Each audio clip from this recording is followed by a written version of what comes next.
E aí, tudo bom com você? Seja bem-vindo a mais um vídeo aqui do canal. Então hoje eu estou trazendo a terceira parte da prova feita pela Prefeitura de Tibagi. Nós já temos resolvidas aqui no YouTube as duas primeiras partes dessa prova, as 10 primeiras questões. Caso você queira conferir, eu vou deixar o link para esses vídeos na descrição.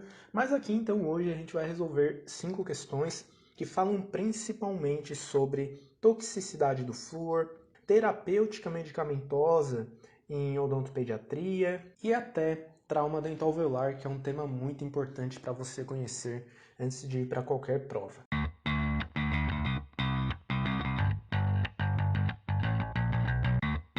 Mas só antes de começar, eu queria te lembrar que o Arriba Dentista é parceiro do Passei Direto.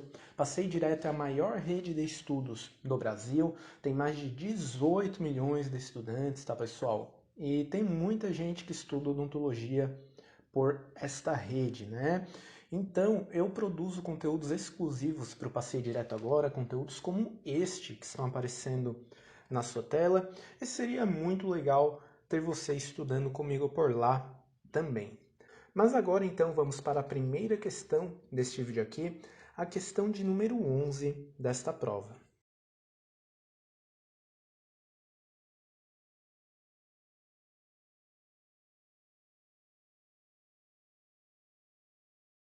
Então, para a resposta dessa questão aqui, é legal a gente conhecer algumas diferenças entre a toxicidade aguda e a toxicidade crônica. A toxicidade aguda, pessoal, vai ser aquela onde o paciente ele ingere uma quantidade muito grande de flúor de uma única vez. Enquanto a toxicidade crônica vai ocorrer quando o paciente ingere uma dosagem acima do indicado por um período maior de tempo. E a dosagem de flúor considerada tóxica para a toxicidade crônica vai variar de 0,05 a 0,07 mg de flúor por quilo do paciente ao dia. E já a quantidade de flúor considerada tóxica para causar uma toxicidade aguda vai envolver concentrações iguais ou superiores a 5 mg de flúor por quilo corporal do paciente, né? Então, assim, só com o que eu falei aqui, a gente já elimina a letra B, né? Porque a letra B ali, ela é errada somente por um detalhe. Na intoxicação crônica, o limite é de 0,07 e não de 0,7 miligramas de flúor por quilo, tá? E assim, um outro ponto importante, já para a gente eliminar a nossa alternativa A, é que a dose certamente letal de fluoretos fica entre 32 miligramas de flúor por quilo a 64 miligramas de flúor por quilo. Lembrando que os sintomas causados pela toxicidade aguda ou crônica do flúor são dose dependente. Então, quanto maiores as quantidades de flúor que o paciente tiver contato, piores vão ser estes sintomas. A exemplo da toxicidade crônica, inclusive, a gente tem a fluorose dental. A fluorose dental, ela pode ser classificada em vários níveis. E para fluoroses mais leves, a gente vai ter somente umas manchas brancas em dentes homólogos, né, que se formam ao mesmo tempo. Mas fluoroses mais graves já vão trazer manchas marrons, alterações estruturais e daí já vão necessitar de um tratamento um pouco mais complexo. Inclusive, existe a escala de DIN, que é usada para classificar diferentes graus de fluorose. Eu estou deixando essa escala agora na tela para você. Então, tenha isto em mente.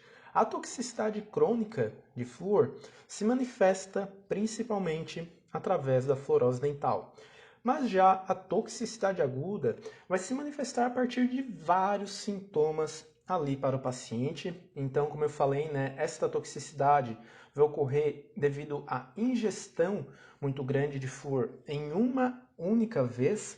E os sintomas iniciam a partir de um mal-estar gástrico devido à irritação da mucosa do estômago, o que pode levar a vômitos. Então, estes vão ser os dois primeiros sintomas: o mal-estar gástrico seguido de vômitos, tá? Mas depois daí que o flúor for absorvido pelo organismo, a gente vai ter uma série de outros sintomas, né? Como hipersalivação, suor frio, queda da pressão, em casos mais graves, depressão respiratória, arritmia cardíaca, desorientação, coma e até óbito do paciente, tá? Então, assim, casos de óbito do paciente são bastante raros, mas podem ocorrer, né, caso a dose certamente letal seja atingida, tá, pessoal? E agora eu estou deixando na tela aí para você uma tabela que eu achei bastante importante trazer para cá. Ela mostra ali, né, as concentrações e as principais formas de aplicação de fluoreto que a gente tem disponível. Lembrando também que o flúor ele pode ser suplementado, está presente na água de abastecimento e que a concentração de fluoreto de sódio para bochechos diários é de 0,05% e para bochechos semanais é de 0,2%.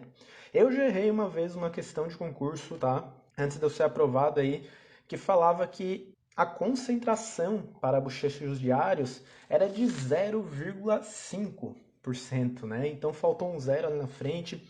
É legal você tomar cuidado e ter esses valores exatos em mente.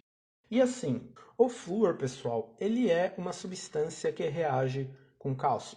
Então, com a aplicação dos fluoretos, a gente vai ter a formação do fluoreto de cálcio, o CaF2 citado na nossa letra E.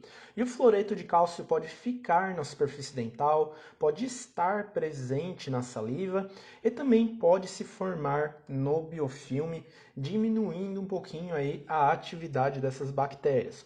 Mas mesmo com a formação de fluoreto de cálcio no biofilme, é claro, o ideal é que a remoção mecânica da placa bacteriana seja feita para que o paciente não tenha problemas como a gengivite e a cárie, tá, pessoal? E um ponto muito importante aqui é que a formação de fluoreto de cálcio é maior em dentes com lesões de cárie, onde a porosidade da estrutura dental vai ser maior, o que aumenta a área para reação do fluoreto, tá? Então isso é algo muito importante e por isso a letra E está incorreta. É uma alternativa que confunde bastante a gente, né? Então a formação de fluoreto de cálcio ocorre mais no dente cariado do que no dente rígido.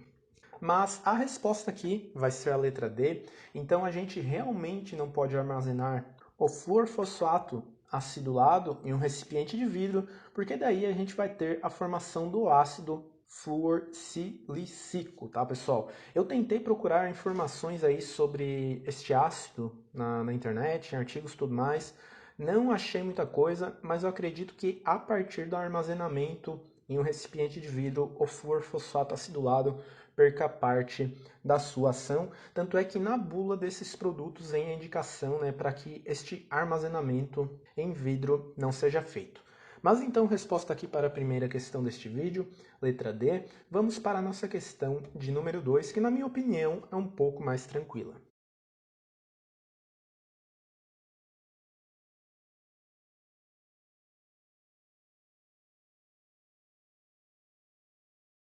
Então, a resposta aqui para a nossa questão realmente vai ser a letra A.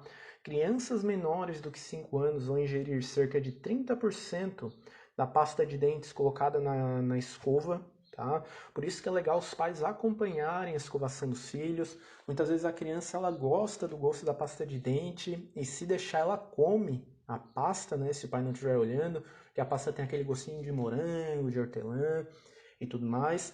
Mas assim, tirando esta alternativa, as letras B, C, D e E, elas não têm muito sentido, né? Então assim, a gente não vai colocar uma grande quantidade de pasta na escova para suprir a deficiência motora que ela tem. Então assim, a criança realmente vai ter essa deficiência motora, em relação a isso essa alternativa está certa, mas também é mais um motivo para os pais acompanharem a escovação e ajudar também a criança durante a higienização. Já este ponto aí da letra C, de o dentifrício não poder conter abrasivos, porque isso pode arranhar o esmalte, também é falso. E as escovas infantis, pessoal, elas devem ter cerdas extramacias, extremidade arredondada, devem oferecer uma boa empunhadura, mas o tamanho da cabeça dessas escovas deve ser pequeno, para que a escova se adapte na boca da criança sem causar nenhum tipo de desconforto. E por último, a gente tem a letra E, que fala que a troca da escova deve ocorrer a cada 6 meses, mas isso é falso, esta troca deve ocorrer de preferência de 3 em 3 meses. E aqui nesse slide eu estou trazendo essas duas imagens, que é um ponto que eu acho bastante importante. Então, até os 3 anos de idade, é indicado que a quantidade de pasta aplicada na escova da criança seja do tamanho de 1 grão de arroz. E dos 3 aos 6 anos de idade a gente pode aumentar um pouquinho essa quantia e colocar uma quantidade do tamanho de 1 grão de ervilha, como mostra a imagem da esquerda. Mas então, como eu já falei, resposta correta aqui, letra A. Vamos agora para a questão de número 13, a terceira questão deste vídeo aqui.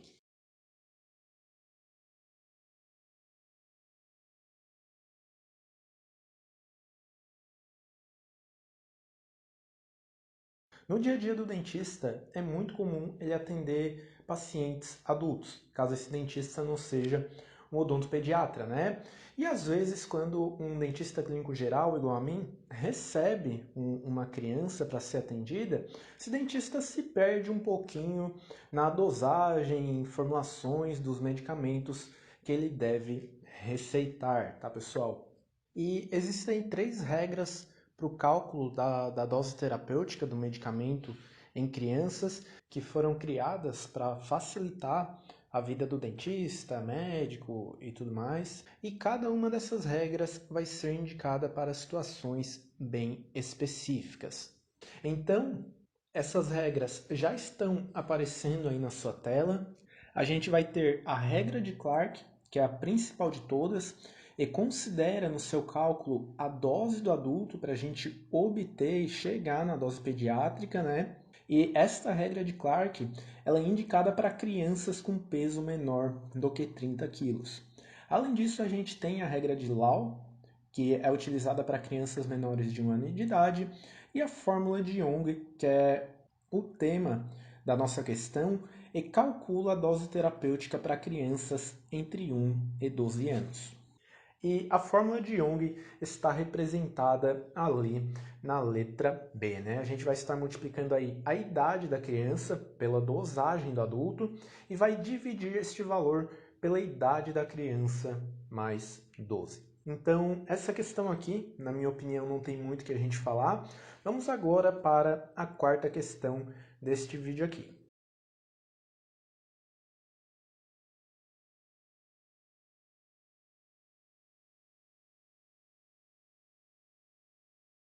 Então, o que é descrito ali no nosso enunciado é referente ao Leeway Space, que também é conhecido como espaço livre de Nancy. E para calcular este espaço, a gente tem que pegar as distâncias mesiodistais dos caninos, primeiros molares e segundos molares descidos, e subtrair o valor pelo diâmetro mesiodistal dos caninos primeiros premolares e segundos premolares permanentes. E a diferença de espaço vai ser referente ao Leeway Space, espaço livre de Nancy. E a gente costuma ter, pessoal, este espaço livre de Nancy, porque o diâmetro mesiodistal do segundo premolar permanente, claro, né, a gente também não tem premolar descido, mas o diâmetro mesiodistal do segundo premolar vai ser menor do que o diâmetro mesiodistal do segundo molar descido. Isso proporciona um espaço aí na arcada da pessoa que facilita o ajuste da relação natural dos primeiros molares permanentes, porque esses dentes inicialmente eles vão ter uma relação topo a topo que não se mantém exatamente por causa do espaço livre de Nancy, né? Então esse espaço aí é essencial para o estabelecimento correto da oclusão. E assim, o espaço livre de Nancy, ele é maior no arco inferior do que no superior. Então, em cada hemiarco inferior, a gente deve ter cerca de 1,7 milímetros. Em cada hemiarco superior, a gente deve ter cerca de 0,9 milímetros. Mas então, resposta aqui para a nossa questão, assim como a questão anterior, letra B. Vamos agora para a última questão deste vídeo aqui.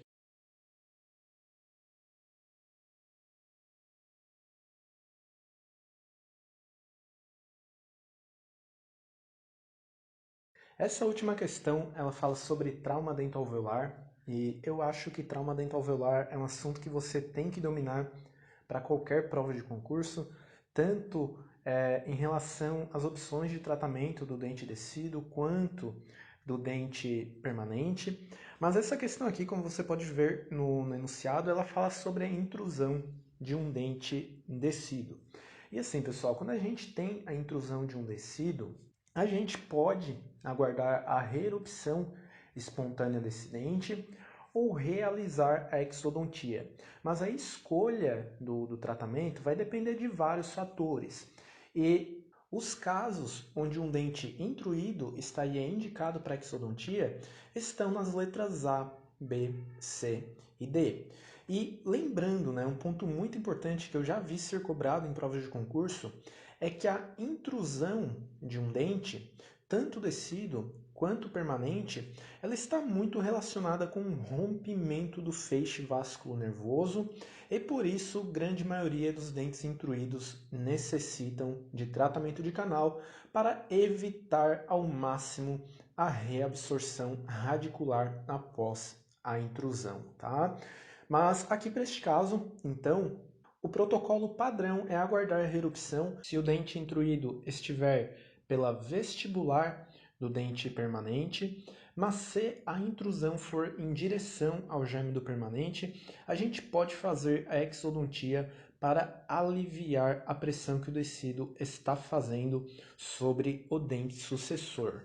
E tendo isso dito, algo para você tirar desse vídeo aqui é que para qualquer trauma dentoalveolar de dente descido, o tratamento ele deve sempre considerar o dente permanente. Então, se o tratamento para o trauma do dente descido afetar o dente permanente ou ter alguma chance de causar algum dano ao permanente, a gente deve considerar outras opções como a exodontia. Até em casos de avulsão, só complementando aqui a minha resposta, a gente não faz o reimplante imediato do dente descido por causa deste risco de danificar o permanente. Mas aqui para a nossa questão, a resposta vai ser a letra E, porque se o nosso dente descido ele não apresentar uma reabsorção radicular após a reerupção, a gente vai querer manter este dente em boca e não extraí-lo, tá? Então, aqui a resposta para essa questão não é muito difícil, mas é legal porque ela estimula o debate sobre esse assunto que é muito importante. Mas então por hoje era isso. Muito obrigado a você que acompanhou este vídeo até aqui. Qualquer dúvida é só deixar nos comentários que eu estou disponível. E eu te vejo na próxima, Até mais. Tchau, tchau.